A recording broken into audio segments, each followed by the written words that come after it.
selamatkan, sehatkan, afiat. Wa'fu anni. Apa wa'fu anni? Apa wa'fu anni? Maafkan. Nah, tadi betul maafkan. Tadi di depan, di awal doa, Rabbil ya Allah ampuni dosaku. Di belakang ditutup wa'fu anni, maafkan kesalahanku ya Allah. Sepertinya sama, kok udah diminta pertama, diminta lagi di belakang. Tapi ternyata ada perbedaannya. Apa perbedaannya? Rabbil itu artinya Allah ampuni dosa kita, dimaafkan kesalahan kita, gak bakal disiksa, gak bakal dihisab, tapi tulisannya masih ada. Ini kamu tanggal 10 bulan 10 2020 nyolong sendal teman kamu, ada tulisannya tuh. Tapi karena kamu banyak kebaikannya, banyak perbuatan bagi teman, sudah diampuni dosa. Umpamanya begitu. Tulisannya masih apa? Masih ada tulisannya, tapi nggak diperhitungkan oleh Allah, nggak dihisab. Nah, kalau kita lengkapi dengan wa'fu anni, maka diampuni dosa kita, tulisannya pun diapain? Dihapus. Jadi dibersihin tuh, udahlah diampuni dosanya, kesalahannya pun diampuni, tulisannya pun diampuni oleh Allah Subhanahu wa Ta'ala. Sebab kan kita yakin bahwa ma yalfizu min qaulin illa ladaihi raqibun atid. Tidak ada sesuatu kalimat yang terucap oleh kita kecuali ada yang apa? Raqib, atid. Ada yang nyatet kalau itu perkataan yang baik dicatat oleh raqib.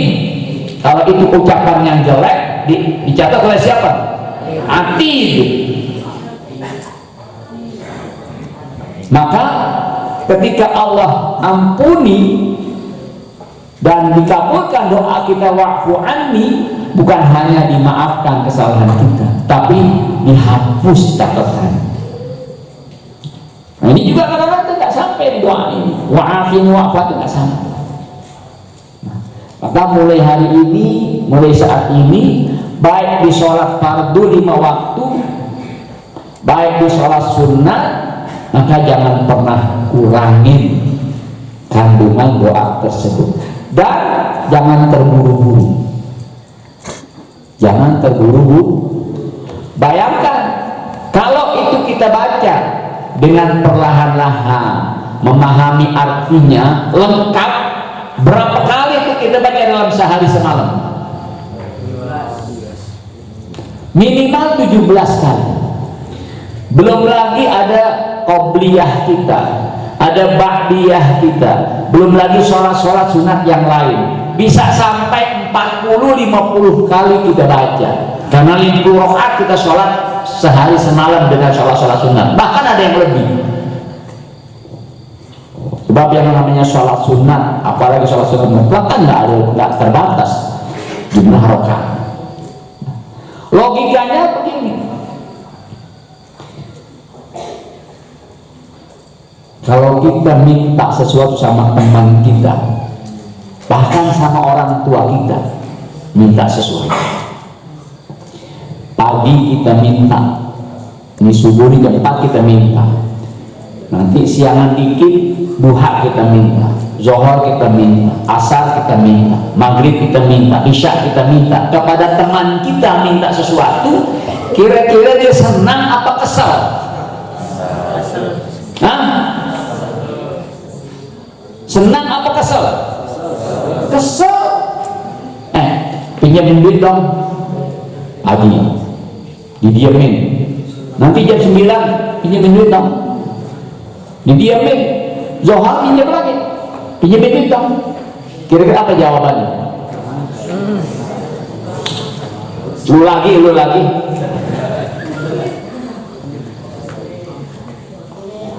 Maka ada seorang penyair, boleh kita anggap sebagai orang bijak. La tas'alanna bani Adam hajatan, jangan minta sama seseorang keperluan kamu. Wasalillahil ladzi abwabuhu la tuhjabu, tapi mintalah kepada zat yang pintunya nggak pernah tertutup.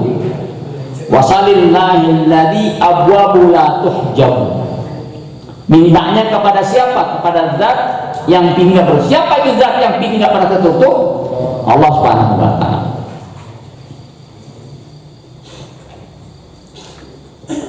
Allahu yaghdabu in tarakta su'alahu.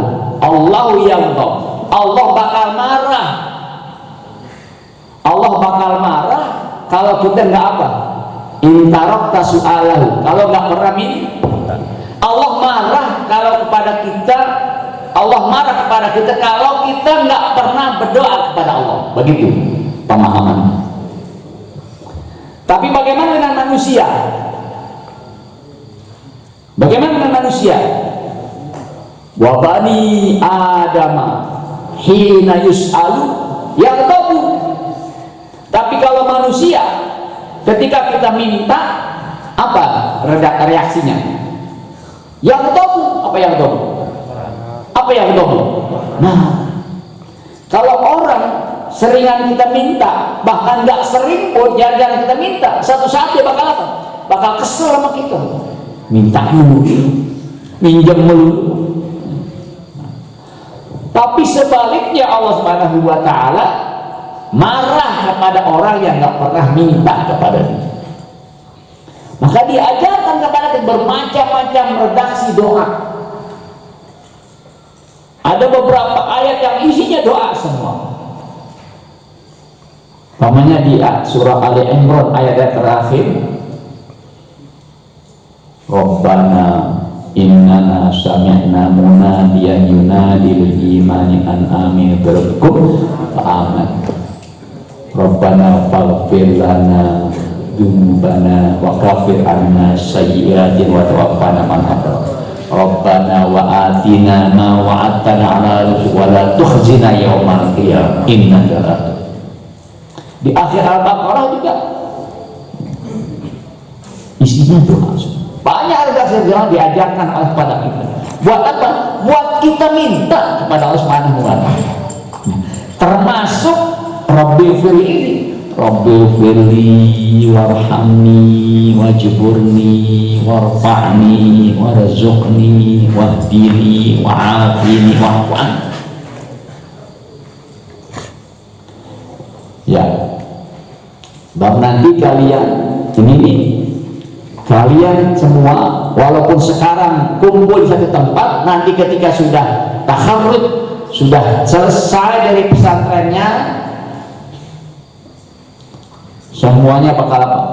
Bakal kembali ke kampungnya masing-masing, bakal kembali ke masyarakatnya masing-masing. Saya yakin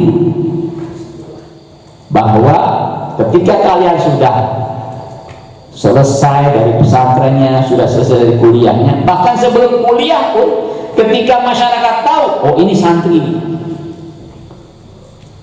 kebetulan datang ke musola, datang ke masjid, sudah azan, sudah qomat, nggak ada yang imam, ada santri, kira-kira diminta nggak jadi imam? Diminta jadi imam. Diminta jadi imam. Disitulah kalian mempraktekkan ibadah kalian sebagai imam. Pesan saya, jangan tergesa-gesa kalau menjadi imam. Jangan terburu-buru. Sebab di makmum itu ada yang sudah tua renta, yang gerakannya lambat perlahan. Mungkin ada yang muda juga yang kepengen cepat-cepat, nggak usah. Kalau gitu Pak Ustadz dipanjangin juga, jangan terlalu panjang, nggak usah baca Al-Baqarah jadi imam sholat isya. Cukup apa? Surah Yasin saja.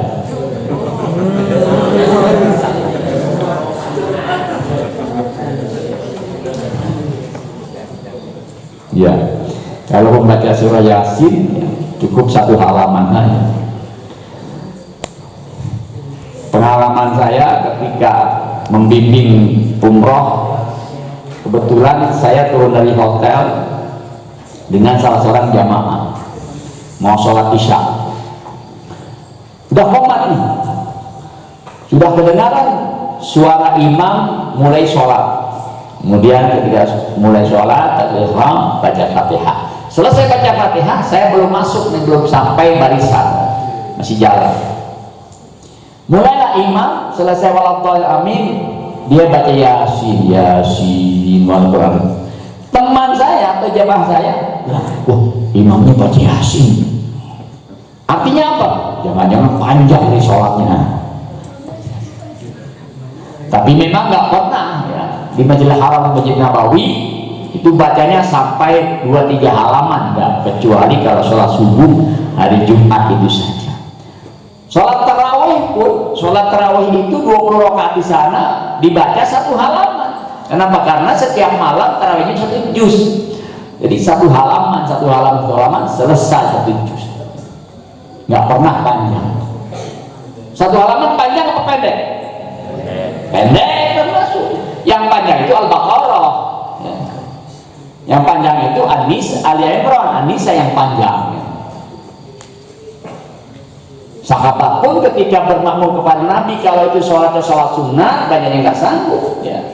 Abdullah bin Mas'ud atau Ibnu Abbas, Abdullah bin Abbas pernah bermakmum kepada Nabi, saya pengen ikut sholat malam dengan Nabi, bermakmum kepada Nabi. Mulailah ikut. Waladhdallin amin. Nabi membaca Al-Baqarah. Kata Ibnu Abbas di belakangnya, mudah-mudahan selesai Al-Baqarah beliau rukuk. Selesai Al-Baqarah, nyambung lagi ke surah yang ketiga apa? Ali Imran. Nyambung Ali Imran. Memang panjang ya. Kalau Al-Baqarah memang panjang. Tapi bukan berarti kalau sholat itu cuma milih Al-Kautsar dengan kulhu. Cukuplah kalau sholat subuh itu 1 halaman atau 1 muka ya. Rakaat kedua 1 halaman lagi. Kalau sholat yang lain 1 halaman. Supaya apa? Supaya melatih diri kita ketika kita dalam sholat yang kandungannya banyak doanya, kita berlama-lama itu. Walaupun tidak sampai setengah jam, cukuplah yang namanya sholat zuhur 7-10 menit. Kalau sholat subuh 10-15 menit. Loh, malah panjangan yang 2 rakaat? Ya, kenapa? Karena walaupun kita cuma diwajibkan 2 rakaat sholat subuh, tapi kita kepengen lamain dikit lah sholat subuh tersebut ya. Supaya apa? Karena kita yakin ketika kita dalam sholat tersebut kita lagi munajat kepada Allah Subhanahu wa Ta'ala, kita lagi berdoa kepada Allah, kita lagi minta kepada Subhanahu wa Ta'ala, kita lagi dekat kepada Allah Subhanahu wa Ta'ala. Masa sih dengan zat yang maha besar kita nggak betah berdekatan? Justru harus kita betah berdekatan dengan Allah Subhanahu wa Ta'ala. Baik, saya hari ini berterima kasih kepada pimpinan pesantren Ungaran Darul Quran Jawa Tengah, Kiai Haji Khalid Hidayatullah. Mudah-mudahan para santri kita, para guru-gurunya senantiasa Allah berikan kesehatan,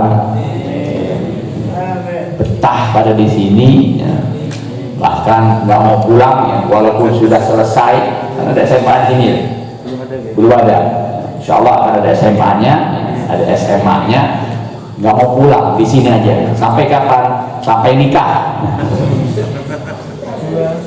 Loh, kok sampai nikah? Ya, biar jadi gurunya di sini. Ya, nanti kalau sudah mateng, sudah sudah banyak yang dia miliki, sudah pernah menjadi santri, pernah menjadi guru, pernah bermasyarakat di sini, pulang ke tengah-tengah masyarakatnya sudah siap pakai ya, sudah Masya Allah ya, sudah mampu menjalankan segala kewajibannya sebagai pimpinan atau sebagai imam atau sebagai guru atau sebagai apa sajalah di tengah-tengah masyarakat. Hingga itulah benar-benar dia menjadi orang yang bermanfaat bermanfaat buat dirinya, bermanfaat buat keluarganya, bermanfaat buat masyarakatnya.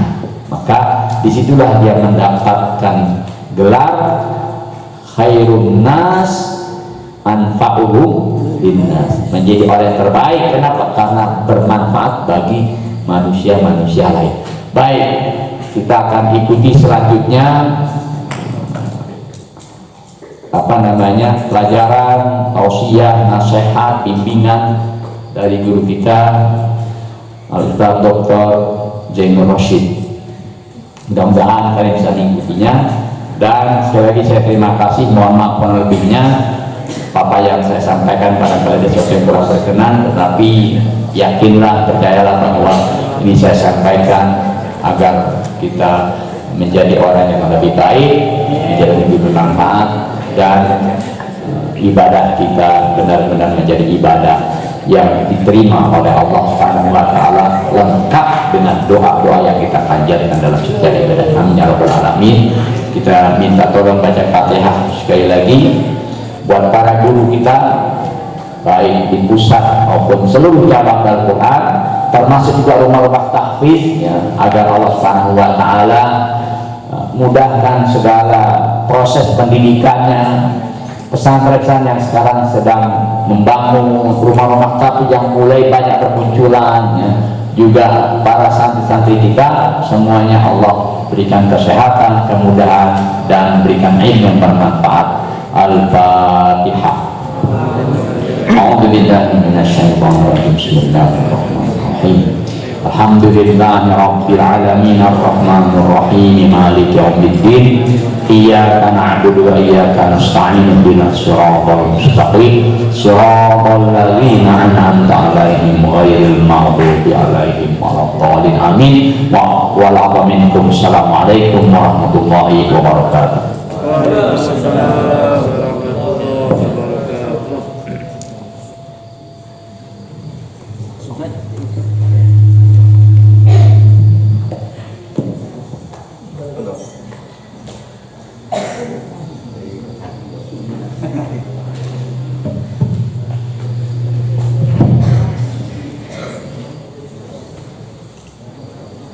Bismillah.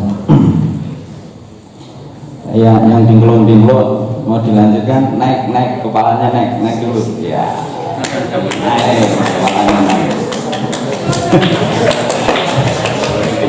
Boleh di sini, boleh tepuk tangan, boleh. Baik, tepuk tangan dulu, 1, 2, 3 ya.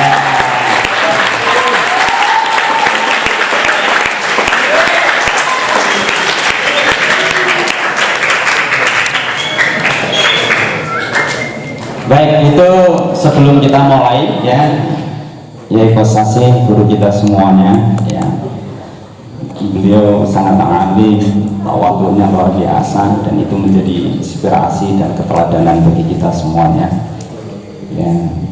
Tentu yang kami hormati, kita muliakan bersama kiai kita, Kiai Khalid, yang di sini ada para asatiz, Ustaz Faris, Ustaz Agus, dan lainnya satu persatu tentu tidak kita sebutkan, tapi doa kami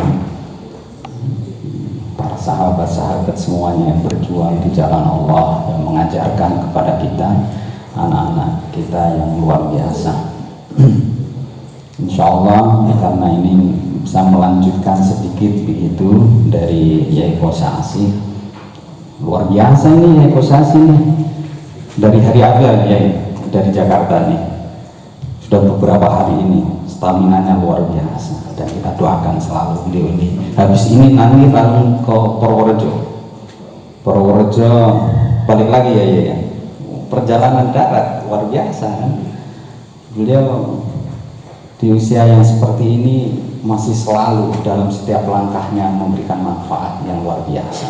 Dan saya masih ingat kayaknya tahun 79 ya, sudah mendaratkan kakinya di tanah suci Mekah ya. 79 sudah di Mekah ya, 76 sudah di Mekah. Saya 79 baru dilahirkan ibu saya. Ini 79, alhamdulillah. Sekarang sudah usia 41. Kalau tidak tahu usia berapa nih. Iya, nanti kalau ingat tanggalnya saya kirim kado. Baik,